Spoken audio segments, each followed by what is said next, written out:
Damos por inicio la conferencia. Esta es la segunda charla de un ciclo de conferencias de la licenciatura en Gestión Humana y Relaciones Laborales. En la primera nos acompañó el presidente de PIT-CNT, Fernando Pereira. Él nos dio su visión desde de las relaciones laborales, desde la perspectiva del sindicato. Hoy contamos con la presencia del Ministro de Trabajo y Seguridad Social, doctor Pablo Mieres, hombre de esta casa, quien nos acompaña para ilustrarnos sobre el rol del Estado en las relaciones laborales. Así que, bueno, y vamos a cerrar este ciclo con la visión del Estado de las empresas al respecto de las relaciones laborales y su visión a futuro. Así que, bueno, le doy paso al decano, Ignacio Bartesagui, no sin antes agradecer la presencia del ministro. Para nosotros es muy valioso contar con los actores de primera mano, y nuestros estudiantes de verdad disfrutan muchísimo estas instancias. Así que gracias a todos por participar. Aquí tenemos estudiantes, egresados de la licenciatura, docentes que nos acompañan, está por allí personal del Ministerio de Trabajo que también nos acompaña, gente de ADPU, de ERES, así que bueno, adelante, decano, muchas gracias.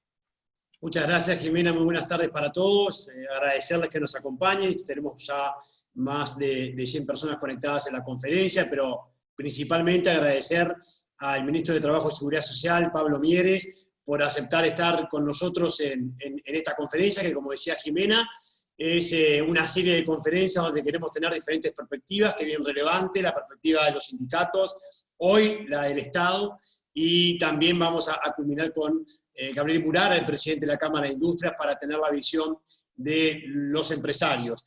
Es un momento, lo dirá ahora el ministro, clave para hablar del trabajo, por lo que nos está pasando, por lo que ha pasado a partir de la pandemia, los desafíos que ha asumido el ministerio en este nuevo mundo y lo que se vendrá. Y yo creo que esta conferencia que estamos teniendo por Zoom y que hemos decidido hacerla con los participantes, con las pantallas, para que el ministro pueda tener mayor interacción. Bueno, habla un poco también de este nuevo mundo y el desafío que tenemos por delante con las relaciones laborales durante y también después de la pandemia.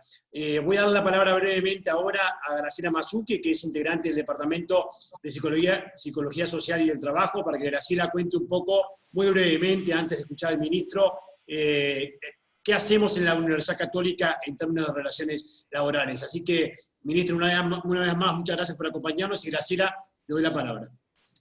Bueno, sí, como ustedes saben, este tema de las relaciones laborales es un tema de interés para la Universidad Católica desde hace muchísimos años.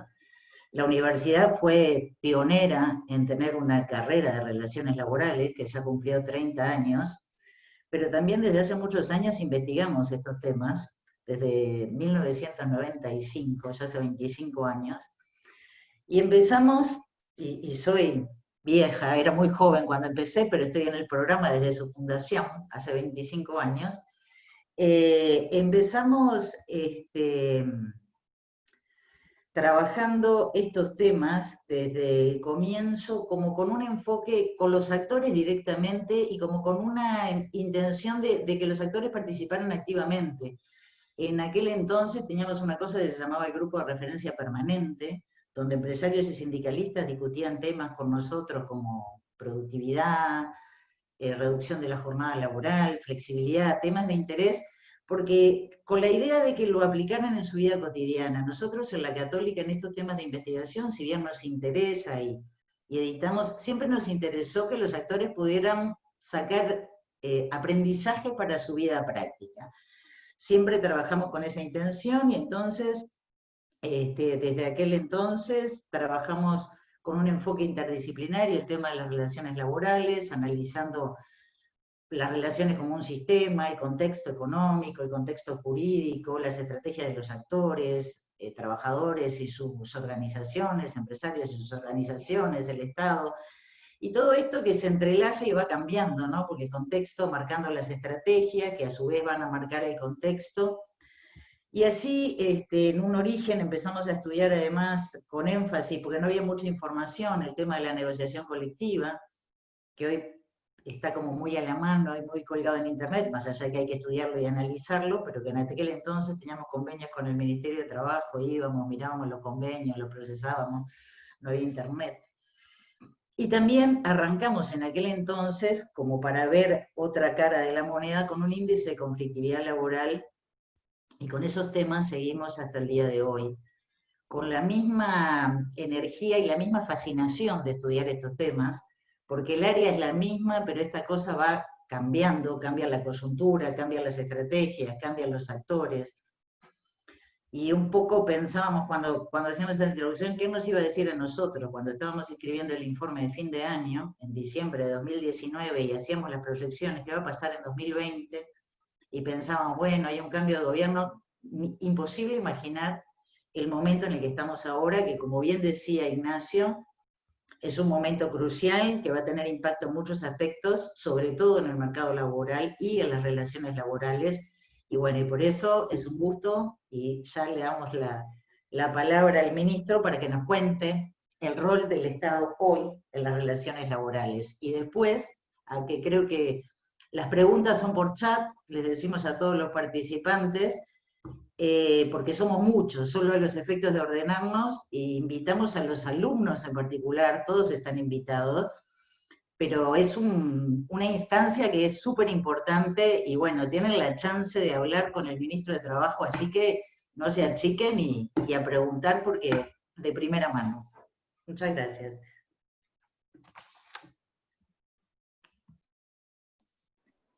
Bueno, buenas tardes, un gusto, gracias. Muchas gracias realmente por la invitación a una actividad en la Universidad Católica que, como bien dijeron antes, fue y es mi casa. Yo trabajé allí, di clase más de 25 años en la Universidad Católica, me tocó dirigir la carrera de Ciencias Sociales, en fin, realmente muchos recuerdos y, por cierto, un gran afecto, un gran aprecio por esa institución y, por lo tanto, una alegría estar con ustedes y dispuestos a compartir. Vamos a presentar lo más rápidamente posible lo que yo entiendo que son los desafíos de las relaciones laborales en estos tiempos en nuestro país, y a partir de allí, nada, se irá dando el diálogo gracias particularmente al decano Ignacio Bartesagui, y arranco nomás. Lo primero que hay que decir es que la regulación de las relaciones laborales en nuestro país se han canalizado desde hace décadas a través de mecanismos de negociación colectiva tripartita.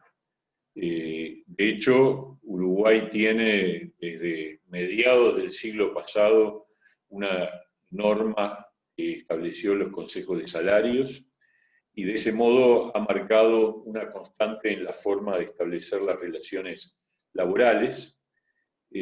Por lo tanto, hay una tradición muy larga, muy afincada. Hemos construido como país un estado de bienestar acompañado de una legislación laboral temprana y de avanzada que se ha mantenido históricamente. Esto se traduce en nuestra adhesión permanente a los convenios internacionales de trabajo, una relación firme con los postulados de la Organización Internacional del Trabajo, que hacer de alguna manera pioneros en el desarrollo del derecho laboral en el país y en relación a la región e incluso al mundo. Por lo tanto, desde que iniciamos nuestra labor, afirmamos nuestro compromiso de continuar trabajando en la línea de impulsar los procesos de negociación colectiva en base a la mantención de los ámbitos tripartitos y en particular de los consejos de salarios. Por cierto, las relaciones laborales van mucho más allá de la fijación de los salarios, aunque este sea un componente fundamental y esencial en la relación laboral. Las relaciones laborales, como ustedes bien saben, incluyen el diálogo sobre las condiciones de trabajo, sobre los beneficios no salariales, sobre las condiciones de salud y seguridad en el trabajo, sobre las relaciones entre empleadores y sindicatos, en fin, una amplia gama de asuntos y de temas de enorme importancia. Sobre todos estos asuntos es muy importante incorporar novedades, actualizaciones, modernizaciones que de alguna manera desarrollen los procesos de diálogo y negociación colectiva. Estamos convencidos de que resulta imprescindible impulsar un conjunto de cambios ineludibles para que nuestro sistema de relaciones laborales esté en sintonía con los desafíos del siglo XXI. Ahora bien, antes de ingresar en la presentación de lo que queremos lograr en materia de relaciones laborales en nuestro país durante el presente periodo de gobierno, me parece ineludible realizar una referencia a lo que fueron estos primeros meses de gestión, en la medida que se han visto sacudidos por un proceso que ha afectado literalmente al mundo entero y que obligó a una sustancial modificación de la agenda en el cortísimo plazo. Para tener una idea del impacto que la pandemia tiene y tendrá sobre el mercado de trabajo, basta decir que las proyecciones de OIT de hace 2 o 3 meses hablaban de una pérdida de 300 millones de puestos de trabajo en el mundo. Es una cifra muy difícil de imaginar o de aterrizar. Si solamente pensáramos que atrás de esos 300 millones de puestos de trabajo hay las correspondientes familias, estamos hablando de una afectación de más de 1.000 millones de personas en el mundo. Por lo tanto, en ese contexto, nosotros apenas asumimos a los 12 días de estar en el cargo, tuvimos que alterar sustancialmente los planes previstos. Hubo que tomar decisiones muy rápidas y contundentes, con el foco puesto en el control de la pandemia y en el sostenimiento de los daños colaterales que ésta producía. Además, en concreto, un impacto inmediato en la situación del empleo, que por otra parte ya estaba muy afectada desde hacía al menos 3 o 4 años. En febrero de este año, antes de la pandemia, la desocupación alcanzó el 10,5%, la más alta desde 2007. Se habían perdido 50.000 puestos de trabajo en los últimos años, y había también casi 50.000 trabajadores en seguro de paro, antes de que estallara la emergencia sanitaria. Para que se hagan una idea, en los primeros 15 días de marzo se presentaron 8.000 solicitudes al seguro de paro, en la segunda quincena se presentaron 82.000. O sea que eso da una idea de la explosión que significó en el mundo del trabajo el impacto de la emergencia sanitaria. Por lo tanto, los primeros meses en el Ministerio estuvieron dedicados con casi todas nuestras energías a decisiones que implicaban tratar de amortiguar los costos sociolaborales que se generaban con el impacto señalado. Seguros de paro parcial, seguro de paro flexible, subsidios de enfermedad para cuarentenados y mayores de 65 años, seguro de enfermedad profesional para todo el personal de la salud médico y no médico amparado por el Banco de Seguros del Estado, regímenes especiales de cobertura del seguro de paro, acuerdos tripartitos para establecer protocolos de trabajo en cada sector de actividad, proyectos de ley dirigidos a sostener a los sectores más particularmente afectados. Podríamos seguir porque la lista es muy larga y la dedicación fue muy intensa. Conviene señalar con respecto a esos días que luego de declarada la emergencia sanitaria el viernes 13 de marzo, el lunes 16, y aquí vamos entrando en el tema, convocamos a una reunión tripartita en el Ministerio con la presencia de autoridades de gobierno, dirigentes de cámaras empresariales y del PIT-CNT para acordar la convocatoria a ámbitos tripartitos en los diferentes sectores de actividad para definir pautas de funcionamiento del trabajo en tiempos de pandemia. Afortunadamente, nuestro país ha sido exitoso hasta hoy en el control de la pandemia Esto ha permitido un proceso de reactivación muy significativo y valioso que está mostrando su correlato en la reincorporación de los trabajadores a sus actividades. Tomen en cuenta simplemente que el último dato, el de agosto, indica un número de trabajadores en el seguro de paro de 109.000, que comparados con los casi 200.000 que tuvimos en abril y mayo, demuestran un proceso de recuperación extremadamente fuerte y valioso y obviamente auspicioso. Si además tenemos en cuenta que de esos 109.000, casi 30.000 son seguros de paro parcial, es decir, que se trata de trabajadores que están trabajando, aunque sea media máquina, estamos hablando de que la suspensión total de actividad está afectando hoy a 80.000 trabajadores, que sigue siendo una cifra muy alta, pero que, por cierto, se va acercando a lo que es, de alguna forma, la realidad que teníamos previamente a la pandemia.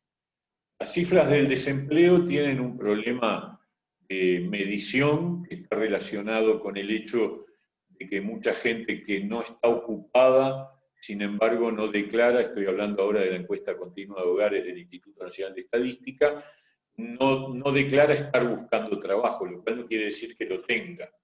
Entonces, hoy, primero tenemos un problema de rezago con la información, porque los datos de la encuesta de hogares son de junio, por lo tanto están bastante demorados con respecto a la realidad de hoy, casi mediados de septiembre, pero el número de personas que declaran estar desocupadas está totalmente subrepresentado, está en el orden similar al de febrero, es decir, 10,5%. Nosotros estimamos que sin duda hay un número mayor de trabajadores que no están ocupados, que todavía no están buscando trabajo, pero que cuando salgan a buscar trabajo van a mostrar una cifra del orden de, bueno, de acuerdo a lo que dicen los analistas y los más especializados, el entorno entre el 13 y el 14%. Por otro lado, la continuidad y recuperación más completa de la reactivación y por lo tanto la continuidad de la reducción del número de trabajadores en seguro de paro depende de una decisión que está atada a la continuidad del control de la pandemia, que es cómo se va a encarar la temporada turística. Es decir, sin duda que no es lo mismo que haya decisiones de apertura de fronteras, porque eso va a generar un dinamismo mayor, a que no la haya, y eso obviamente está fuera de la voluntad de este ministerio y depende mucho de cómo se evolucione el control de la pandemia. En cualquier caso, y hasta el momento, si no ocurre nada imprevisto, nuestra situación es mucho menos mala que el promedio de la región e incluso del mundo. Las perspectivas de reducción de nuestro Producto Bruto Interno están en el orden del 3,5%, algunos analistas hablan de un poco más, 4%, pero para el promedio de América Latina, la proyección habla de una pérdida de PBI del 9%. La pobreza en Uruguay se estima que aumentará en 3,5 puntos en este año, pero en América Latina la estimación que hace la CEPAL es de un crecimiento de 7 puntos. Y la desocupación, como acabo de mencionar, podrá llegar al 14%, pero que es un número un poco menor del que se estimaba que podía ocurrir en el momento que arrancó el problema. En fin, nuestra opinión es que la capacidad estructural de nuestra matriz de bienestar social es una de las causas principales de nuestro muy buen desempeño. Cobertura universal de salud, cobertura de previsión social para más del 95% de los mayores de 65 años, asignaciones familiares para todos los menores de edad en situación de pobreza y una cobertura sobre el riesgo de desempleo que alcanza a la mitad de los trabajadores, y si agregamos a los funcionarios públicos que tienen la ventaja de no correr el riesgo con respecto a la continuidad de sus empleos, estamos hablando de prácticamente 2/3. Es una cobertura que está entre las más altas del mundo y obviamente tenemos, sin duda el 25% de trabajadores informales que no están cubiertos, alrededor de un 10% de trabajadores por cuenta propia o unipersonales que tampoco tienen cobertura frente al desempleo. Es decir, que tenemos una capacidad de control y de respuesta mucho mayor que en el resto de la región, sin duda, comparable con países más desarrollados. El otro día la OIT decía que la cobertura en América Latina de desempleo, sin contar las medidas de emergencia tomadas a partir de la pandemia, la estructural es del orden del 17%. Y si sacáramos a Uruguay y Chile de la lista, caería al 6%. O sea que ahí hay una demostración del nivel de fortaleza de nuestra construcción de cobertura social al respecto.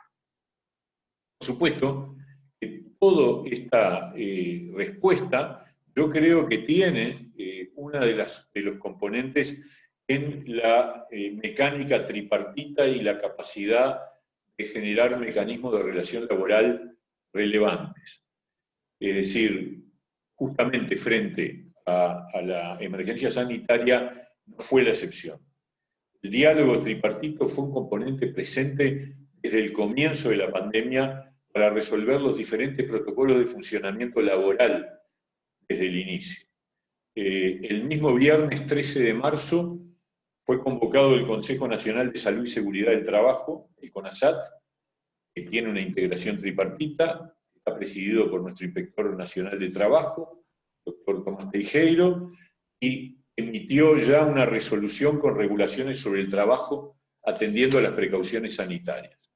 El lunes 16 de marzo se comenzaron a instalar múltiples mesas de diálogo tripartito para acordar el funcionamiento de las diferentes áreas de trabajo, comercio, transporte, construcción, entre otros. De modo que la forma y existencia del diálogo tripartito fue un antecedente cultural que también contribuyó al control de la pandemia. Así como la conducción política desde el gobierno, el aporte de nuestros científicos, la cobertura y amplitud de nuestro sistema de salud fueron determinantes para el resultado de control de los impactos de la pandemia, yo creo que también nuestro sistema y nuestra cultura de relaciones laborales y el funcionamiento tripartito cumplió un papel muy positivo en ese sentido. La misma dinámica ocurrió en el proceso de reactivación de la actividad laboral, en la medida que fuimos firmando distintos protocolos de reactivación. Particularmente tuvo relieve el acuerdo de la construcción para el retorno de la licencia al finalizar la Semana Santa, el protocolo firmado para la reapertura de los shoppings, como también para la reapertura del comercio en la zona del centro de Montevideo, los protocolos para reapertura de bares, restaurantes y hoteles, por utilizar algunas de esas referencias. También tuvo particular significación el diálogo entre gobiernos, sindicatos y empleadores en el ámbito de la salud, que permitió acordar soluciones particulares y levantar obstáculos cuando estos se presentaron. Por ejemplo, el tema de los tests. Todo esto en términos de una velocidad vertiginosa. O sea que en el marco de la crisis sanitaria, las relaciones laborales construidas desde larga data sobre la base de acuerdos tripartitos estuvieron muy presentes y aportaron elementos muy valiosos para que la respuesta del país a la emergencia sanitaria sea hoy un motivo de orgullo y destaque a nivel mundial. Esta capacidad social instalada, este patrimonio social que hemos acumulado, permitió que inmediatamente se actuara con efectividad en respuesta a la crisis. Ahora, voy a continuar con las medidas adoptadas en estos meses que tienen directa relación con las relaciones laborales. Hemos impulsado y se ha aprobado en el marco de la Ley de Urgente Consideración una normativa que garantiza que las medidas sindicales no pueden en ningún caso afectar el derecho de los trabajadores no huelguistas a trabajar ni el derecho de la dirección de la empresa a ingresar a sus establecimientos. Dicho todo esto, sin afectar obviamente el alcance legítimo del derecho de huelga cuya consagración está obviamente fuera de discusión. Como ustedes saben, durante estos últimos años se había admitido un ejercicio de las medidas de ocupación en el sector privado que podían llegar o directamente llegaban a impedir que aquellos trabajadores que no adherían a las medidas impulsadas por el sindicato no pudieran ejercer su derecho a trabajar. Y del mismo modo, en ciertos casos tampoco se permitió el acceso de los directores a las empresas para mantener el control de sus emprendimientos. Esto era un estado de situación que no estaba en línea con las disposiciones de la Organización Internacional del Trabajo. Por lo tanto, el marco jurídico vigente en los últimos años había significado un desequilibrio en las relaciones entre trabajadores y empleadores, permitiendo ocasionales desbordes que no estaban limitados por la normativa vigente. A su vez, esto sin perjuicio de señalar que también es justo reconocer que las medidas de ocupación no fueron todo el tiempo ni permanentes, sino que ocurrían en situaciones puntuales, esporádicas, pero cuando ocurrían generaban en algunos casos este tipo de situación. Por lo tanto, el marco jurídico vigente en los últimos años había significado un desequilibrio en las relaciones entre trabajadores y empleadores, permitiendo ocasionales desbordes que no estaban limitados. A su vez, esta medida solo era admitida para el sector privado, puesto que en el caso de ocupaciones de oficinas públicas sí había vigente un decreto que las prohibía, lo que determinaba además entonces una notoria desigualdad entre los derechos de trabajadores públicos y privados. La decisión tomada a través del articulado de la Ley de Urgente Consideración estableció un límite de las medidas de conflicto por parte de los sindicatos. Para completar el proceso estamos avanzando en la redacción de un decreto que determine con claridad el procedimiento correspondiente para aquellos casos en que las ocupaciones de los lugares de trabajo impidan el ejercicio de los mencionados derechos, derogando los decretos preexistentes. Estas decisiones formaban parte, por otra parte, de compromisos adquiridos por los partidos políticos que integramos la coalición de gobierno durante la pasada campaña electoral.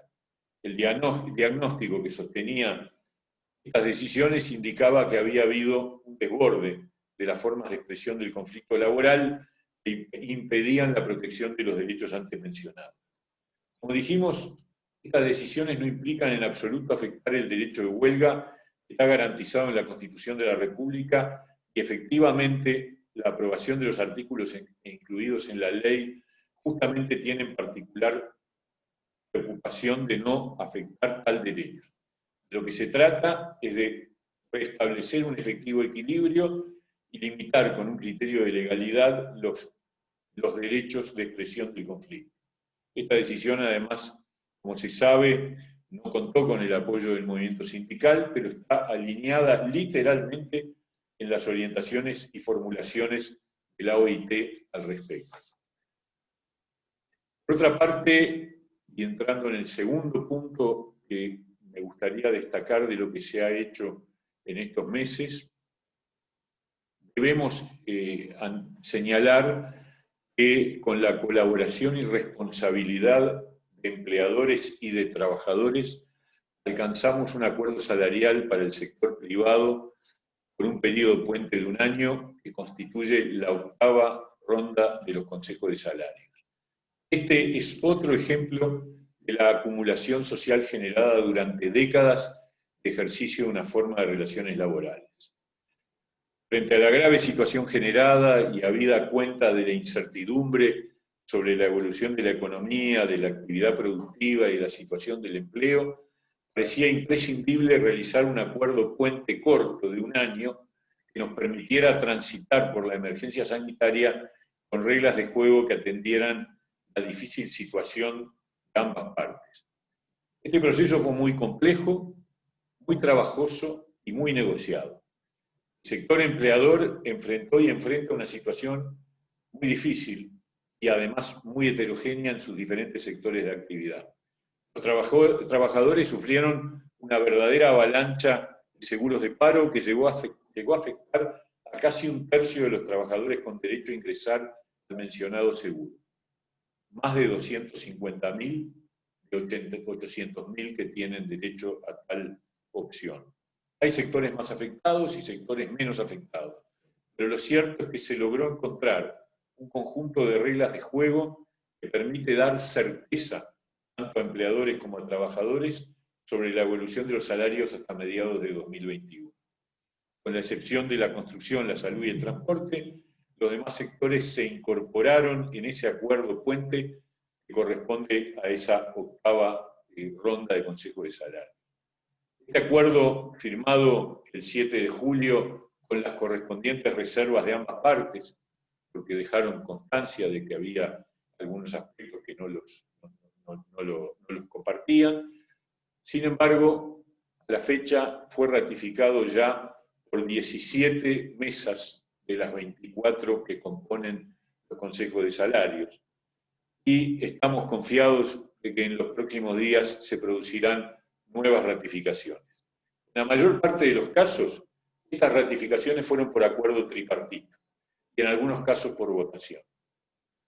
Lo cierto es que se ha avanzado en un clima de diálogo y sin que se hayan generado, como se ha visto, mayores niveles de conflictividad vinculados con la ratificación de estos acuerdos. El resultado de este esfuerzo puso de manifiesto la capacidad de diálogo y la responsabilidad de los actores empresariales y sindicales. También demostró que el gobierno lograba actuar con equilibrio y ecuanimidad, generando confiabilidad para las dos partes. Justamente este es uno de los principales asuntos que hacen a un modelo exitoso de relaciones laborales, la percepción de que el gobierno cumple un rol de equilibrio digno de ser depositario de la confianza de trabajadores y empleadores. El péndulo debe ubicarse en el medio, y ambas partes pueden confiar en el actor estatal para que se construya el consenso o al menos el entendimiento, apostando a los acuerdos de partes y promoviendo y desarrollando una cultura de negociación y de acuerdos. Nosotros hemos dicho desde el principio que este ministerio va a ser un ministerio de diálogo. Y cuanto más lío y más conflictos, más diálogo va a haber, porque es, desde nuestro punto de vista, la mejor contribución que podemos hacer para generar un sistema de relaciones laborales más positivo.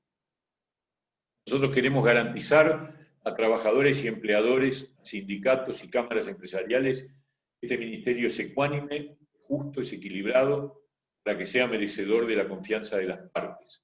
Y además estamos convencidos de que es posible desempeñar un papel de garante para ayudar a los entendimientos.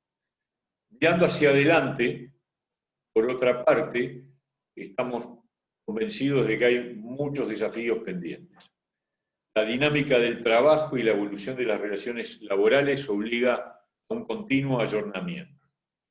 Un ejemplo de ello es la necesidad de generar una regulación de una nueva forma de trabajo, como la constituye el teletrabajo.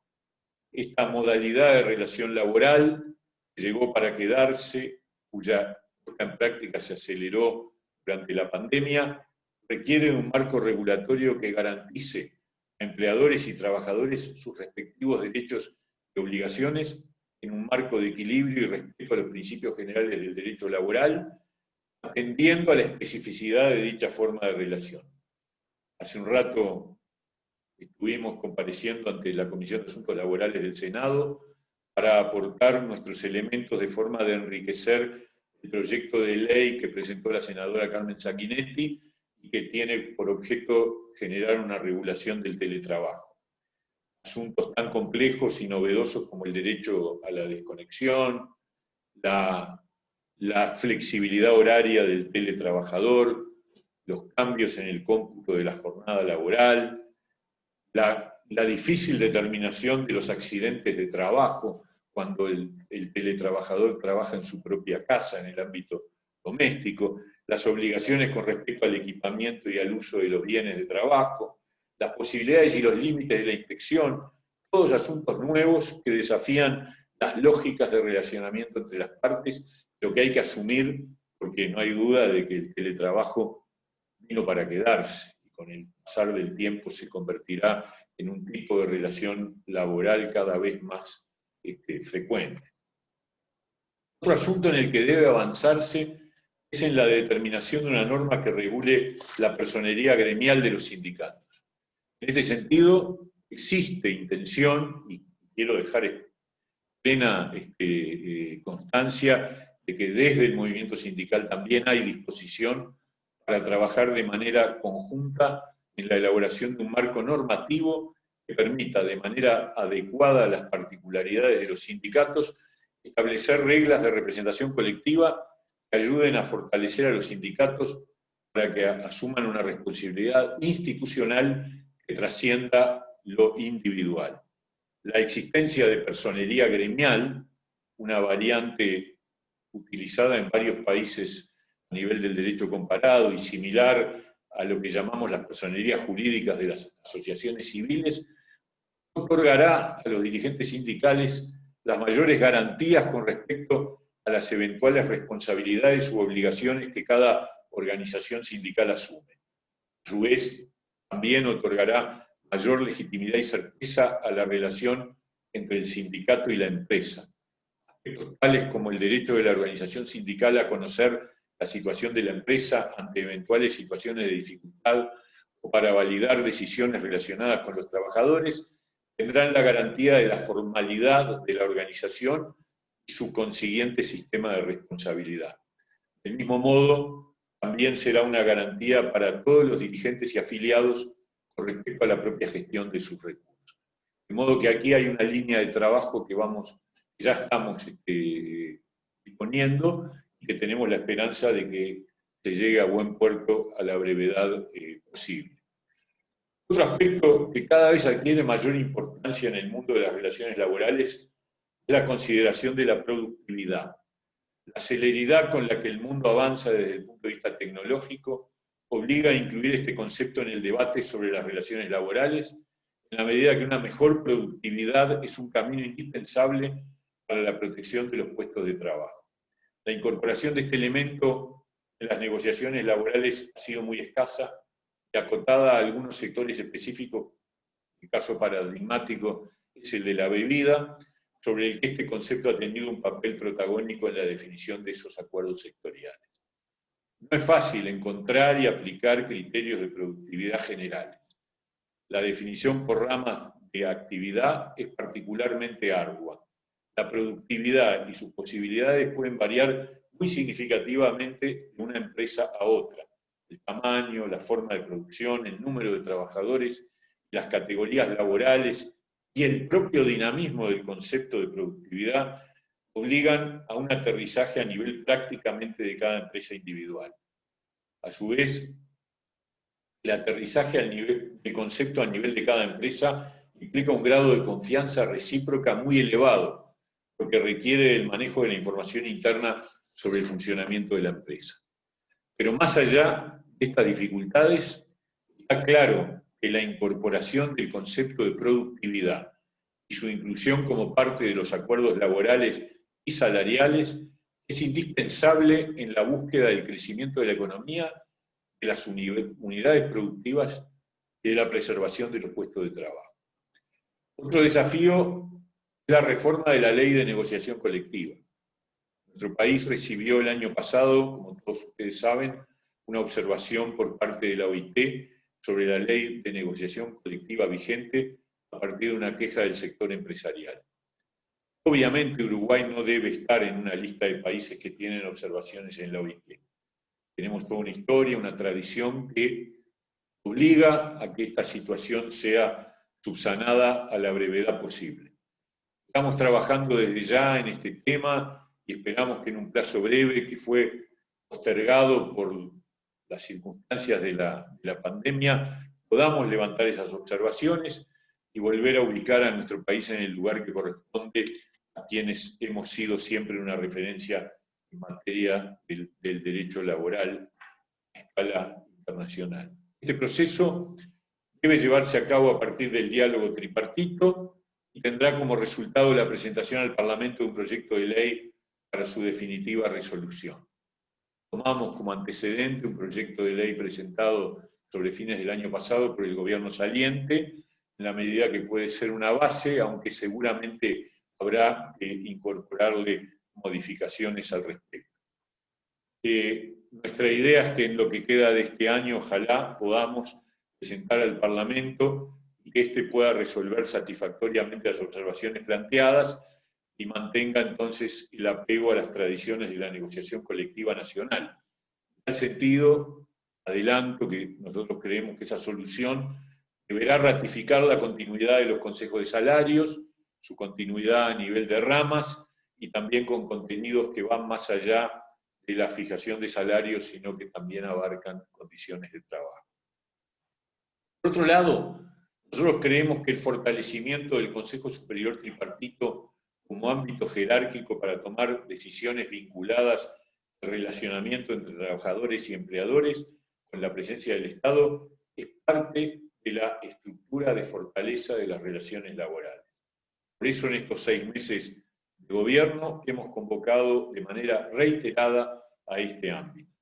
No es por casualidad, ese fue el ámbito en el que se concretó el acuerdo que dio lugar a la 8ª ronda de Consejo de Salarios. También desde allí se acordaron las convocatorias para establecer los protocolos que regularon la actividad laboral al comienzo de la pandemia, y también desde allí se ha dado impulso al diálogo social tripartito por el empleo y la sustentabilidad de las empresas que está actualmente en curso. En tal sentido, debemos anunciar que en la próxima reunión de ese ámbito, el martes próximo, el Gobierno presentará un documento con las respuestas a las iniciativas que trabajadores y empleadores nos han presentado, así como incluir algunas propuestas propias para dar impulso a este objetivo central, que es revitalizar el empleo y fortalecer las empresas que son las que generan los puestos de trabajo y producen la prosperidad del país. Justamente el principal desafío y sobre lo que haremos los mayores esfuerzos, porque es una prioridad absoluta, es la búsqueda de revertir las tendencias al deterioro del empleo y la pérdida de puestos de trabajo en nuestro país. Es obvio que la recuperación de puestos de trabajo y el incremento del empleo está relacionado estructuralmente con el crecimiento de la economía. Pero independientemente de esta afirmación, creemos que es posible trabajar en políticas activas de empleo para mejorar la eficiencia de nuestros esfuerzos. Desarrollar un gran esfuerzo prospectivo sobre las tendencias del mercado de empleo que permita afinar el diseño de una estrategia de capacitación laboral para mejorar sustancialmente la inserción laboral de los trabajadores sin empleo o en situación de precariedad es un objetivo de primera magnitud. Para eso es indispensable tener información valiosa sobre cuáles son los roles laborales efectivamente requeridos para no realizar una lógica de capacitar en cantidad sin tener mediciones concretas de la eficiencia y la eficacia de este esfuerzo. En este sentido, tenemos la mayor confianza en el papel de un INEFOP redefinido en su capacidad, en su eficacia y en su efectividad, logre que los recursos que todos los uruguayos aportamos mes a mes tengan el máximo resultado positivo. El vínculo potente entre educación y trabajo es un insumo indispensable para que las iniciativas legislativas y de capacitación para la reinserción laboral tengan el mayor impacto posible. Nuestro objetivo también es fortalecer la unidad estadística del trabajo y la seguridad social que funciona en este ministerio para generar un banco de datos que sea decisivo para construir un diagnóstico común para trabajadores y empleadores que permita avanzar en la construcción de consenso. Yo tengo la convicción de que muchas veces los conflictos nacen de la existencia de mapas de referencia diferentes. En tal sentido, vamos a trabajar fuertemente para que desde el Ministerio se elaboren indicadores de información confiable para las partes. Este es un punto neurálgico, porque desde nuestro punto de vista los consensos en las relaciones laborales se fortalecen cuando existe un mapa común, un mapa que tiene que ver con un diagnóstico similar, porque muchas veces el problema de un conflicto nace de que los diagnósticos no son compartidos, son contradictorios, o cada parte tiene un pedazo del mapa y entonces es muy difícil llegar a los acuerdos. Para ello es fundamental la disposición a compartir información y que el Ministerio sea visto como un actor confiable que ofrece información oportuna, seria y creíble.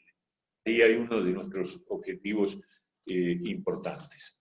Otro asunto que es necesario encarar en las relaciones laborales es el que está relacionado con los más débiles en la negociación salarial y la importancia del rol del Estado para protegerlos. La actual estructura de los consejos de salarios encierra un riesgo que ha sido visible. Significa que la negociación por ramas hace que los negociadores de las empresas y de los trabajadores sean obviamente los más representativos, y esto lleva a que sean representantes de las empresas y sindicatos más fuertes de cada rama.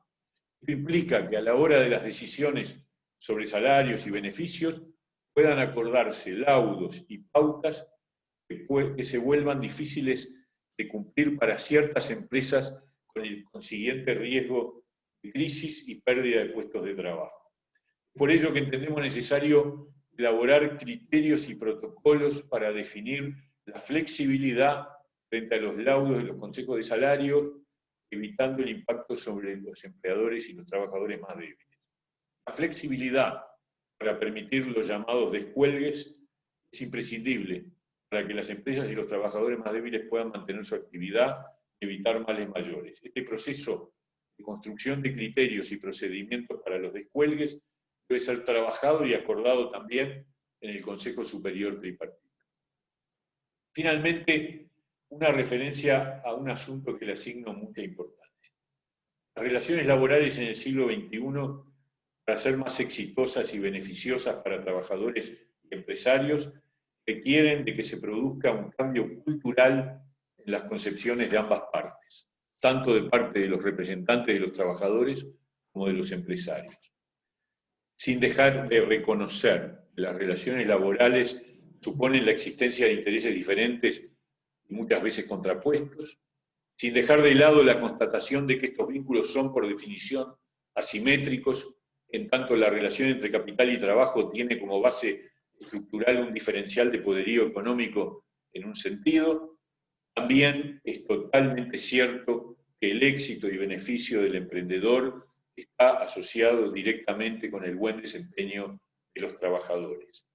La prosperidad y crecimiento del trabajador también depende directamente de que la empresa mejore, crezca y se desarrolle. Es decir, que existe un amplio campo de convergencia de intereses que se expresa en la lógica de un paradigma fundado en la consigna ganar-ganar. Y esto, frente a esta constatación que yo creo que es muy relevante y que cada vez es más importante, se levantan concepciones ideológicas muy arraigadas en los dos campos, que muchas veces impiden la construcción más abarcativa de este tipo de aproximación a las relaciones laborales. De un lado, desde la perspectiva de los trabajadores, en muchos casos se construye como marco de interpretación la ideología de la lucha por avanzar en las conquistas laborales sobre la base de un juego de suma cero.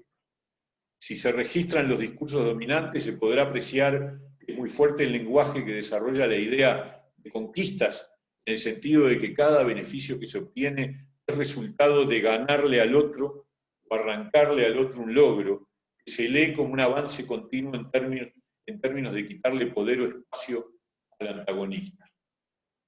A su vez, desde la perspectiva de los empresarios, en ciertos casos se observa también una interpretación en la que predomina la mirada de que el trabajador es una amenaza, un riesgo o alguien que pueda afectar el interés propio. En tal sentido, también surge la idea de que es un costo de la ecuación empresarial y no se desarrolla la idea de que es un socio que, si acepta postergar mejoras cuando las cosas van mal, también debe ser un socio que comparta los beneficios cuando las circunstancias mejoran. En este sentido, cambiar estas concepciones ideológicas es muy arduo, pero al mismo tiempo es imprescindible para construir relaciones laborales maduras y exitosas. Fortalecer el paradigma de los beneficios recíprocos, en la medida de que ambos están en el mismo barco, es, a nuestro modo de ver, una tarea muy importante.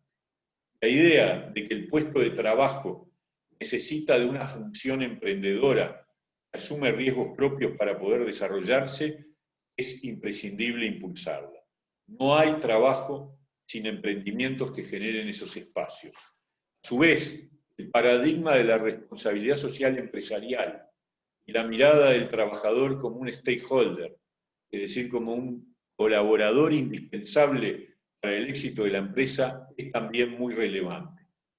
Nosotros estamos convencidos de que es posible construir ámbitos capaces de superar la lógica de contradicción de intereses y apostar a espacios en las relaciones laborales que sean movidos por una lógica de ganar-ganar. Aquellos países que mejor han avanzado en el mundo en este campo son aquellos donde se han construido sistemas de relaciones laborales en los que el paradigma de la cooperación y del ganar-ganar ha aumentado de manera creciente y permanente. Para ello resulta imprescindible la construcción de un clima de confianza en la otra parte. Y para ello, obviamente, el primer paso es que haya confianza en el gobierno como un actor mediador, negociador, confiable y ecuánime. En eso estamos. Muchas gracias.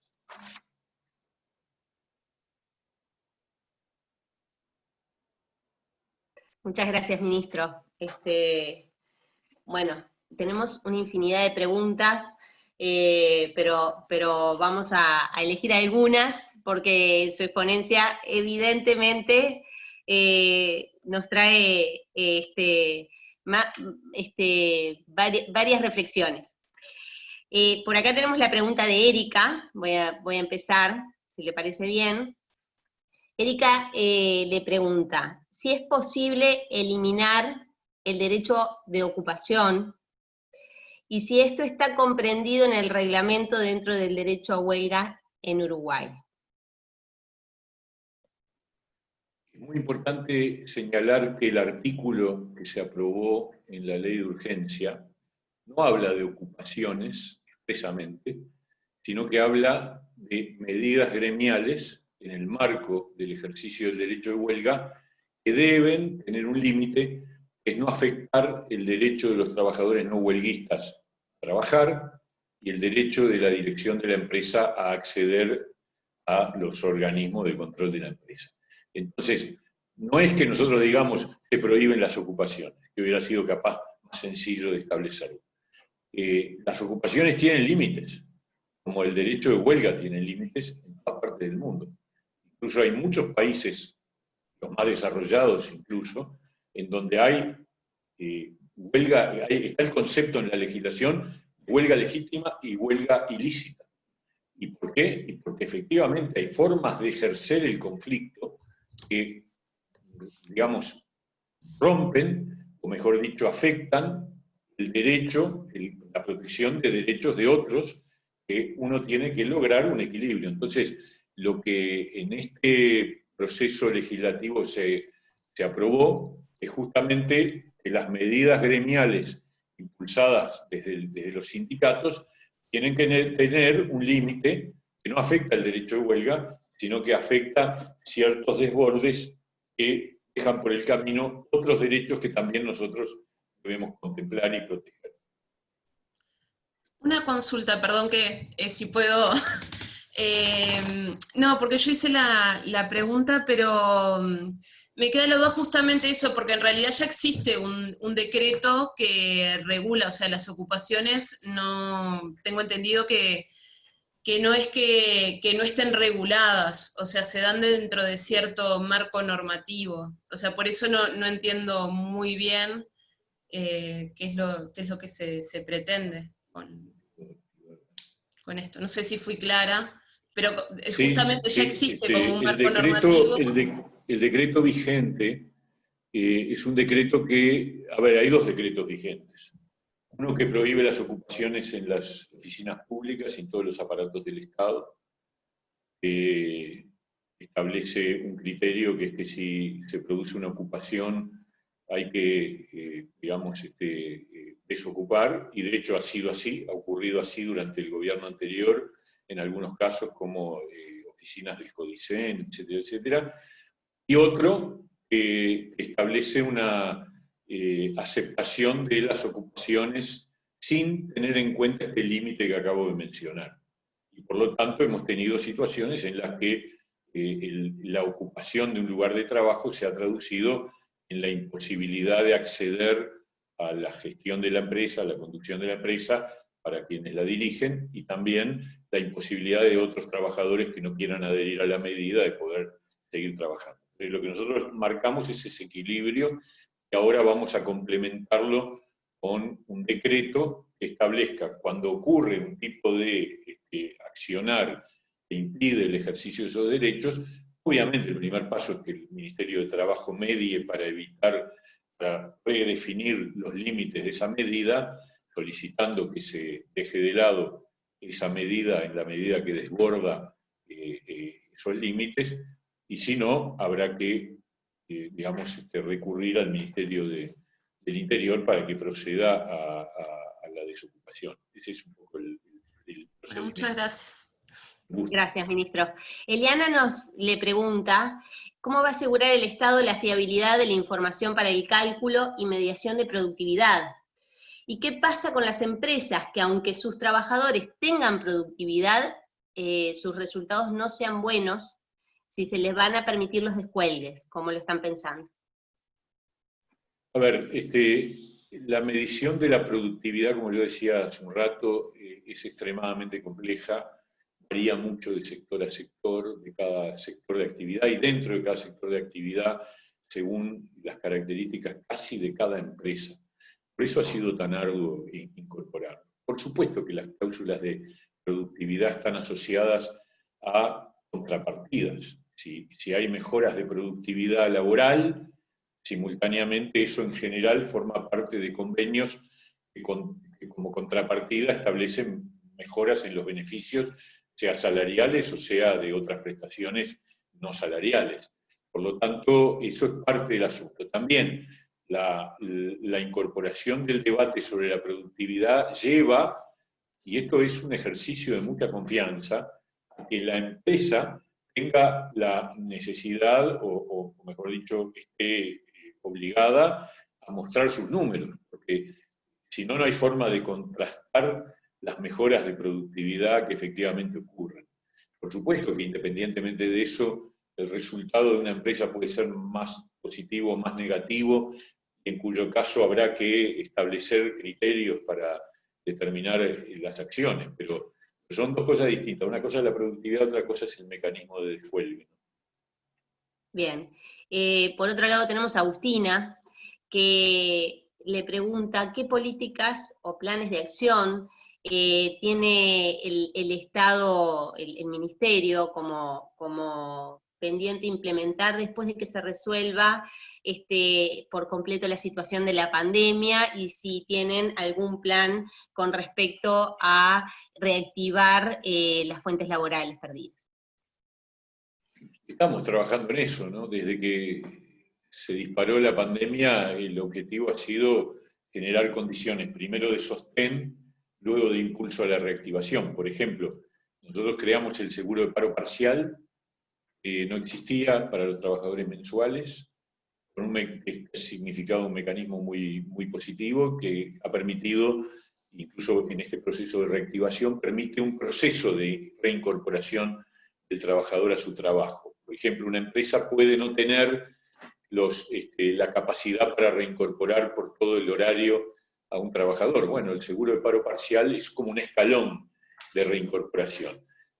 A su vez, hemos establecido un beneficio de 5.000 pesos para aquel empleador que reincorpore a un trabajador de manera completa, para incentivar esa situación. Y así vamos a seguir trabajando, impulsando medidas para lograr que haya la mayor reactivación posible. Por supuesto que esto no yo decía hace un rato también, la clave es el crecimiento de la economía. O sea, al final el empleo se expande y se desarrolla cuando la economía crece. ¿Por qué el país perdió tantos puestos de trabajo en los últimos 3-4 años? Porque la economía empezó a decaer en su crecimiento, a crecer muy poquito, hasta casi nulo en el año pasado, y bueno, este año vamos a tener una caída del Producto Bruto Interno, es decir, va a haber un decrecimiento, y eso impacta directamente sobre el empleo. En la medida que haya reactivación y crecimiento,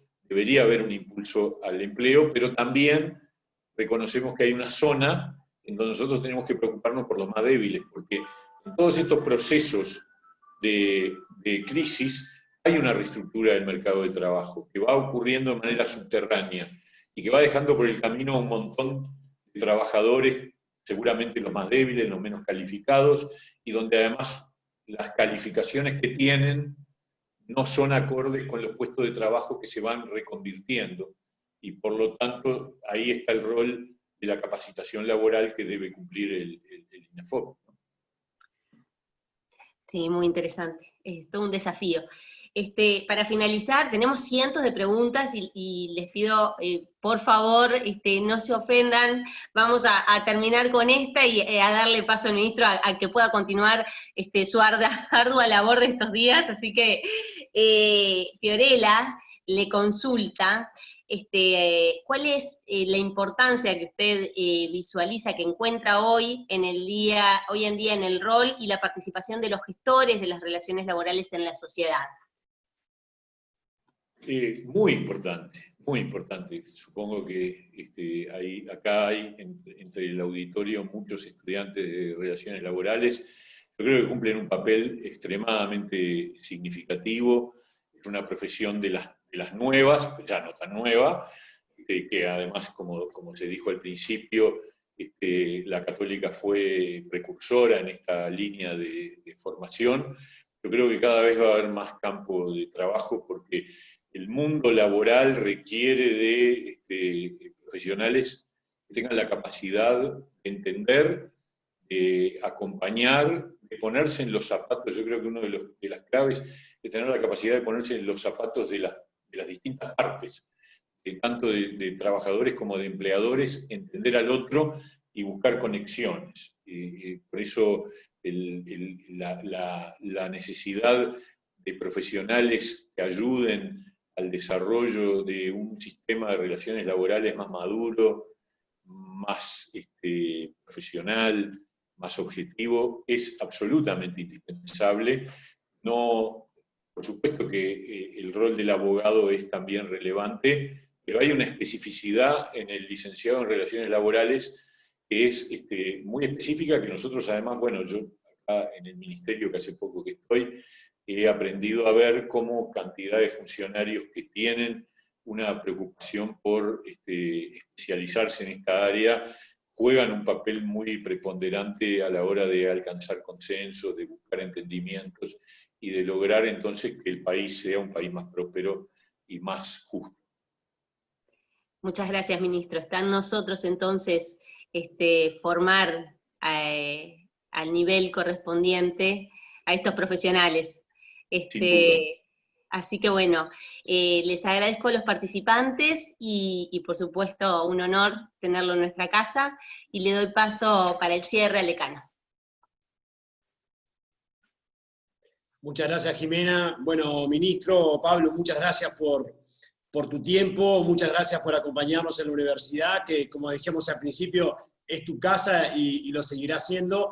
Y bueno, para nosotros es realmente muy interesante, quedaron muchísimas preguntas, lamentamos a todos los más de 100 participantes que hicieron decenas de preguntas, pero no podemos, sabemos lo que cansa estar una hora en Zoom, y no podemos pedirle más al ministro de lo que ya ha dado, pero sí, bueno, nos quedamos muy contentos de observar esta buena articulación, Pablo, que se está dando entre los sindicatos, el sector público y el sector privado, en un momento tan difícil para el país. Y yo creo que eso es una señal para todos, ¿no? Que nos enaltece una vez más las instituciones de Uruguay, y eso es bien relevante. Y bueno, te agradecemos una vez más y te deseamos, por supuesto, el mejor éxito en tus funciones, en todo lo que queda de gobierno, y por supuesto que ojalá que las cosas mejoren pronto de esta situación que estamos atravesando. Así que muchas gracias. Gracias a ti, Ignacio, gracias a todos ustedes y a los estudiantes que además hicieron tantas preguntas. Lamento que no hayamos podido responder todo, pero siempre pasa eso. Y está bueno porque quiere decir que quedan cosas para adelante y va a seguir trabajando. Un abrazo grande y saludos a todos por ahí. Muchas gracias. Un abrazo, buenas tardes a todos. Gracias. Muchas gracias. Gracias. Gracias. Gracias. Nos vemos.